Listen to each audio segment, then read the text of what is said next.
Cup అక్కడ పెట్టావేంటే? నా cup నా ఇష్టం.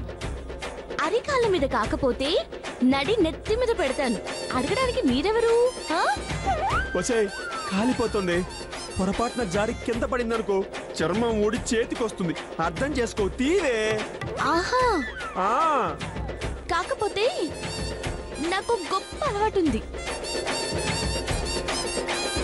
ఎవరైనా సరే చేతులెత్తి దండం పెడితే కూల్ అయిపోతాను.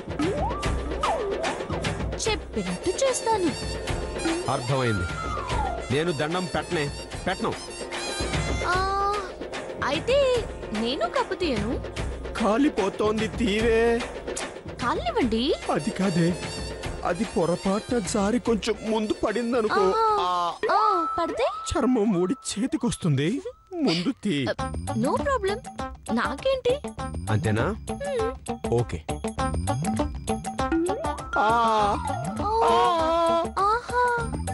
తీయండి, తీసుకోండి. అలా కాదు అమ్మా, తల్లి, చండి, చాముండి, కన్నం పెట్టాను, తీవే ప్లీజ్. ఇందాకేదో వాగారు. వాగితే దానికి లెంపలెవరు వేసుకుంటారండి? ఓకే.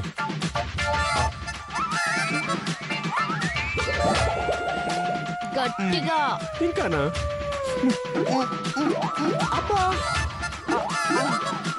గుడ్, అది లెక్క.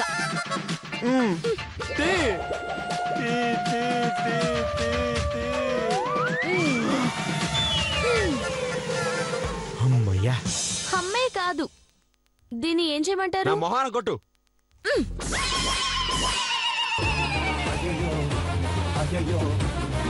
మీరే కదా మొహం మీద కొట్టన్నారు. చెప్పినట్టు చేయకపోతే ఫీల్ అవుతారేమోనని పోసేసానండి. బాగా పోసానా భర్త గారు? మొహం మీదే కాఫీ కొడతావా? ఇప్పుడు చెప్తానే. అత్తయ్య గారు, అత్తయ్య గారు.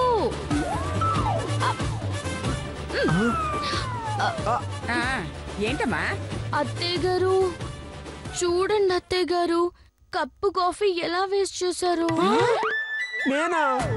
అవును, అడిగారు కదా అని చిక్కటి పాలతో కాఫీ పెట్టి తెచ్చిచ్చాను. నేను కాఫీ తాగను, మొహం మీద పోసుకుంటాను అని ఇదిగో ఇలా పోసేసుకున్నారు అత్తయ్య గారు.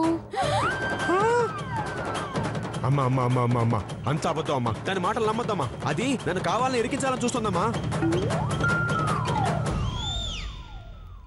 నీతో నన్ను తిట్టించాలని చూస్తుంది. ఒసేయ్, నువ్వు నోర్మై. మధుమతి ఏంటో ఆమె మనసేంటో నాకు తెలియదు అనుకుంటున్నావా? తన ప్రాణం పోయిన అబద్ధం చెప్పదు. అమ్మా, నేను చెప్పేది నిజమమ్మా. ఏయ్, అదేనమ్మా కాఫీ నా మొహం మీద పోసింది. ఎందుకు పోసింది? షాంపూల రేటు ఎక్కువైందని. నోర్మై, నేను నమ్మను. ఏమ్మా మధు, అసలు ఏం జరిగిందమ్మా?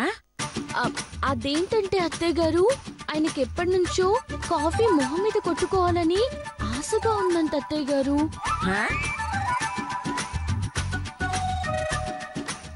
ఆ విషయం తెలియక 3,60,000 రూపాయల కాఫీ ఆయన చేతికిచ్చాను.